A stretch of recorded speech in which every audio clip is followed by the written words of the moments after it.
ना इधर के ना उधर के, हम हैं साथ खबर के। असर से लाते हैं बदलाव, पक्ष विपक्ष नहीं जनपक्ष।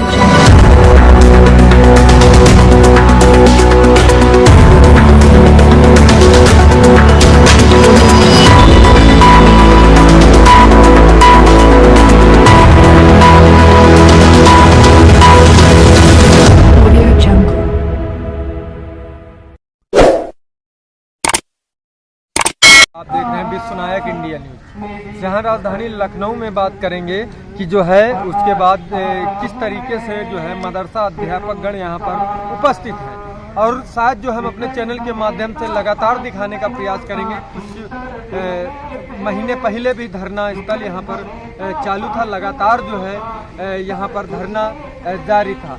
लेकिन बड़ी बात यह है कि मदरसा अध्यापकों के साथ जो है कहीं न कहीं मदरसा अध्यापकों का कहना है कि हमारे साथ जो है सौतेला व्यवहार किया जा रहा है, और माननीय मुख्यमंत्री जी से न्याय की गुहार लगा रहे हैं। कह रहे हैं इस तरीके से अगर मुस्लिम और हिंदू सभी अध्यापक गण यहाँ पर उपस्थित हैं, और लगातार देख रहे होंगे हमारे पीछे जो है महिला और पुरुष स्क्रीन के पीछे दिखाएंगे, तमाम लोग यहाँ पर हैं। मैं इनसे बात करूँगा और जानूँगा क्या है पूरा मामला और क्या इनकी प्रमुख मांगे हैं, किन मुद्दों को लेकर यहाँ पर आए हुए हैं। लखनऊ इको गार्डन में तमाम दूर दूर से लोग आए हैं, कहीं दिल्ली, कहीं पर गोरखपुर, कहीं पर दूर दूर से लोग चलकर लखनऊ इको गार्डन धरना स्थल पर बैठे हुए हैं और माननीय मुख्यमंत्री योगी आदित्यनाथ जी से न्याय की गुहार लगा रहे हैं। हालांकि देखना है इनकी आवाज़ें मुख्यमंत्री योगी आदित्यनाथ तक जाती हैं या नहीं, लेकिन उससे पहले मैं बात करूँगा, महिला भी खड़ी है, महिला से भी बात करूँगा, और महिला अध्यापक हैं, पुरुष अध्यापक हैं, यहाँ पर तमाम लोग हैं, उनसे भी बात करूँगा और जानूँगा पूरा मामला क्या है। आखिर में इतनी भारी संख्या पर मदरसा अध्यापक जो कि यहाँ पर आए हुए हैं, कई लोगों से हमने बात भी की, उन्होंने कहा कि हमारे साथ जो है सौतेला व्यवहार किया जा रहा है। मैं बात करूँगा, फिर आपसे मिलता हूँ। तो समर्थन में सर आए हैं, सबसे पहले हमारे दर्शकों को आप अपना परिचय दीजिए। मेरा नाम लाल बिहारी यादव है, मैं शिक्षक MLC हूँ, वाराणसी शिक्षक निर्वाचन क्षेत्र से 8 जिले की जो सीट है वहाँ से मैं शिक्षक MLC हूँ, और मैं शिक्षकों का ही प्रतिनिधि हूँ, चाहे वह शिक्षक प्राथमिक विद्यालय में पढ़ाता हो, चाहे माध्यमिक में, चाहे उच्च में, चाहे टेक्निकल में, जितने भी शिक्षक हैं उनका मैं प्रतिनिधि हूँ। तो क्या कहेंगे सर, इस तरीके से कहीं ना कहीं मदरसा अध्यापक के साथ हो रहा है, दुर्व्यवहार किया जा रहा है? हाँ, यह तो मुझे महसूस है, मैं इसके विषय में जानता हूँ जो है।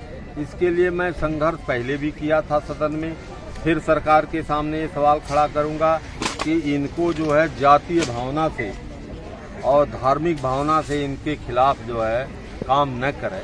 सरकार जो है सबकी होती है, चुनाव जीतने के बाद सरकार सबकी हो जाती है, चाहे वोट कोई दिया हो न दिया हो। लेकिन ये सरकार जो है, जो लोग इनके वोटर नहीं समझ में आते हैं उनको पूरी तरह से कुचलने का प्रयास करती है कि इनको आर्थिक रूप से इतना कुचल दो कि यह समाप्त हो जाए, धराशायी हो जाए, जो है ये सिर उठाने लायक न रह जाए। यह गलत है। तो क्या कहेंगे सर, इसका प्रभाव सन 2024 में कहीं ना कहीं देख रहे हैं? अब देखिए, ये शिक्षक स्वयं जो है जागरूक हैं, पढ़े लिखे हैं, समाज को शिक्षा, समाज को दिशा, राष्ट्र का निर्माण करते हैं।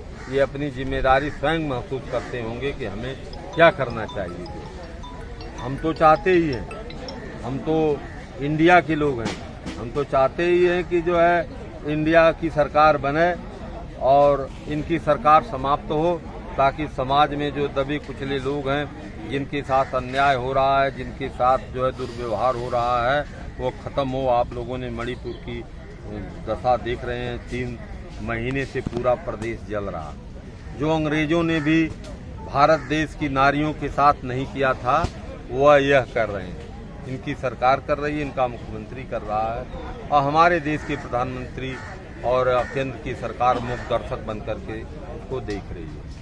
तो क्या लगता है सर, आप इन लोगों का मुद्दा सदन में उठाएंगे? हम उठा चुके हैं जी, और फिर दोबारा उठाएंगे। इसके लिए हम पूरी तरह से दृढ़ संकल्पित। तो आशा है सर इन लोगों को न्याय मिलेगा? न्याय तो मिलबे करेगा, आज नहीं तो कल न्याय तो मिलना, बस समय की वक्त तकाजा है। आज नहीं मिलेगा तो कल मिलेगा। चलिए, बहुत बहुत धन्यवाद। पढ़ाते हैं। हम लोग मॉडर्न से पढ़ाने के लिए रखे गए हैं। अब मदरसों को आधुनिक बनाने का काम योगी गवर्नमेंट ने, मोदी गवर्नमेंट ने, उनका सपना था कि उसको किया जाए, लेकिन वो सब कागजी हवाई बातें हैं, मुंह के जुमले हैं, जिनको जमीनी स्तर पर उनको लाया नहीं जा रहा है। ये कहने के लिए मॉडर्न बना रहा है, लेकिन पैसा रोक के किस तरह का मॉडर्नाइजेशन?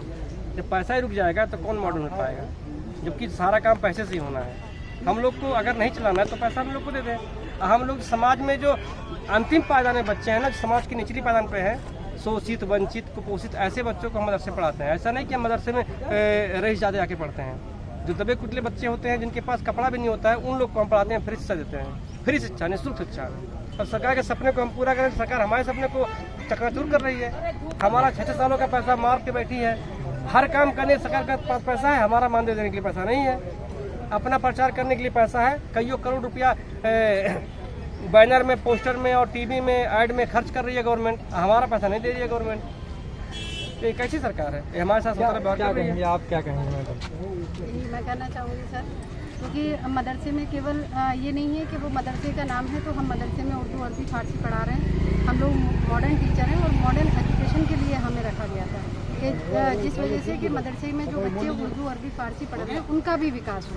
जहाँ हमारे मोदी जी नारा दे रहे हैं सबका साथ सबका विकास, वो चाहते हैं कि एक हाथ में कुरान शरीफ और दूसरी हाथ में कंप्यूटर दिया जाए मदरसे के भी बच्चों को।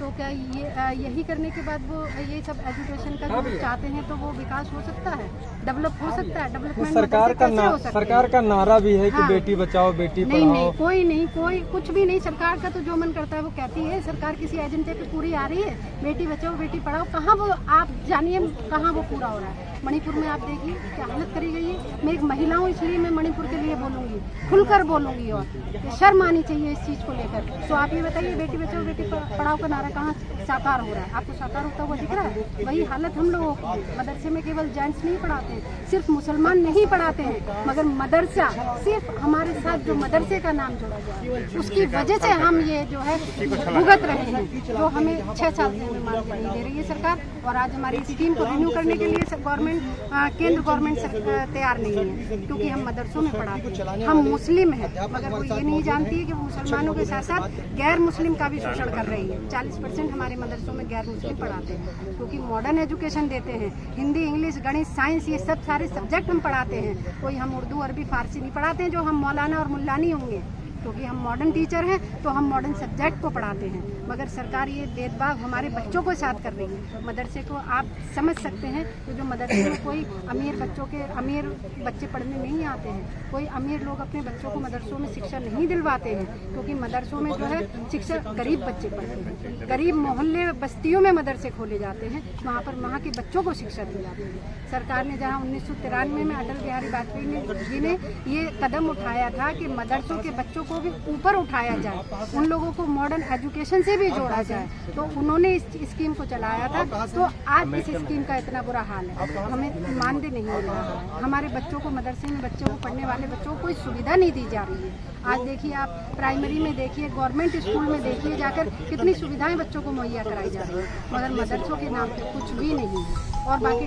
जो मदरसे के जो टीचर हैं उनको मानदेय तक नहीं दिया जा रहा है। तो क्या कहेंगे मुख्यमंत्री और प्रधानमंत्री जी से? क्या कहेंगे? प्रधानमंत्री जी से हम क्या कहेंगे? हम तो अपने मुख्यमंत्री जी से यहाँ गुहार लगाने आए हैं, क्योंकि देखिए 60% का जो है केंद्रांश हमें देती थी और 40% हमें राज्य ने वादा करा था कि 40% हम आपको लोग अच्छी शिक्षा, इसमें 3000 हमें राज्य सरकार पहले से देती है और उन्होंने वो नहीं रोका है। हमारा 40% उन्होंने देने का वादा करा था, जो अभी तक दिया नहीं गया है। तो मुख्यमंत्री जी से मेरा यही अनुरोध है, यही निवेदन है कि आज यहाँ इको गार्डन की सर्जरी पे जो हमारे इतने सारे आधुनिक शिक्षक इकट्ठे हुए हैं, वो इसीलिए इकट्ठे हुए हैं कि मोदी जी, हम आपके राज्य में रहते हैं, आप क्यों हमें भिखारी बनाए हुए हैं? आप हमें, अपने लोगों को आप गोद लीजिए, हमारी जो समस्याएं हैं उनका समाधान आप करिए।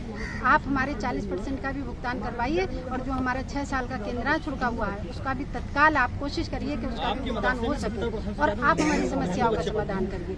आप हमें थोड़ा समय दीजिए कि हमसे मुलाकात कीजिए, हमारी क्या समस्याएं हैं। अगर आप नहीं चाहते हैं कि आप मदरसों को चलाएं, आप नहीं खर्चा उठा सकते मदरसों का, तो हम मदरसे के लिए ये नहीं कह रहे हैं कि आप चलाइए, आप मदरसा बंद कर दीजिए, मगर जितना हमारा 6 साल का बकाया बात है वो आप हमें दे दीजिए। हम नहीं चाहते कि आप मदरसा चलाइए, आप स्कीम बंद करना चाहते हैं आप बंद करिए। बाकी मैं यही कहूँगी, शिक्षा कभी बंद नहीं होती है।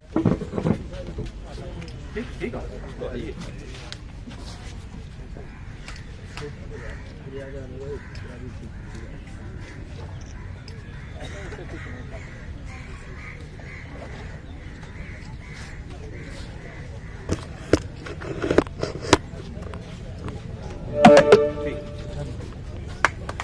ठीक।